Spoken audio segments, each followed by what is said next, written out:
Whether you are preparing a presentation for Communication 101 or a similar kind of class, or you are writing an essay or paper for English 101 or 102, or for one of your other classes, what you're trying to do is to combine art and science. One part art, one part science. So we want this to be scholarly in its approach. We want to have proper citations and references, but we also don't want it to be just dry and boring and unreadable or unlistenable. We want it to be interesting. And so there is an opportunity to combine a scholarly approach with a storytelling approach in which we accomplish both things. And so I want to give you just a handful of techniques and approaches that you can use to ensure that you are both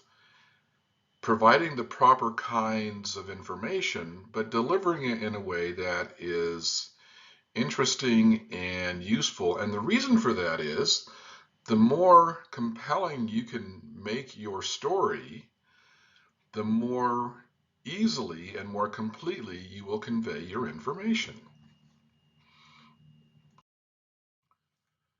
Okay, so step one, unless your topic is chosen for you, make sure that you're choosing the right topic. And even if your topic is chosen for you, there is a certain approach you can take that will aid you in, again, both being scholarly and in delivering your information in a compelling way. And the way to do this is to be narrow in your focus, but go deep. And so I've used two images here to illustrate what I'm talking about. So one, of course, is the Grand Canyon. And one of the reasons why it's one of the most amazing places on earth to visit is because it is narrow and deep. It is complex. It has a lot of layers to it. It's not wide and broad. It's a very narrow place in the earth that goes really deep. And I don't want to kill this comparison too much, but you get the idea. Whereas now I have nothing against the Great Plains. Lovely place, been there many times, wheat, bison, antelope. But as far as a compelling thing to look at, would you rather go to the Grand Canyon or would you rather be on the Great Plains? So the Great Plains are broad and shallow and simply not as interesting to look at. You can make the same comparison when you're talking about how to approach your topic when you are preparing a presentation, a speech, a paper, or an essay. Let's say you want to have a topic that includes talking about the national parks. So you could choose to say, I want to encourage you to go to the national parks in the US. Well, that's perfectly fine, but at the end of the day, it's not all that interesting, and there's not really a story to tell there. I mean, there might be, as far as, let's say you visited all, I don't know how many hundreds of national parks and monuments there are, but as far as telling a compelling story, it's going to work far better if you pick one of those national parks. I choose Yellowstone. I've been to Yellowstone more than 100 times, and I intend to go there 4 or 5 or 6 times a year until I can no longer go there.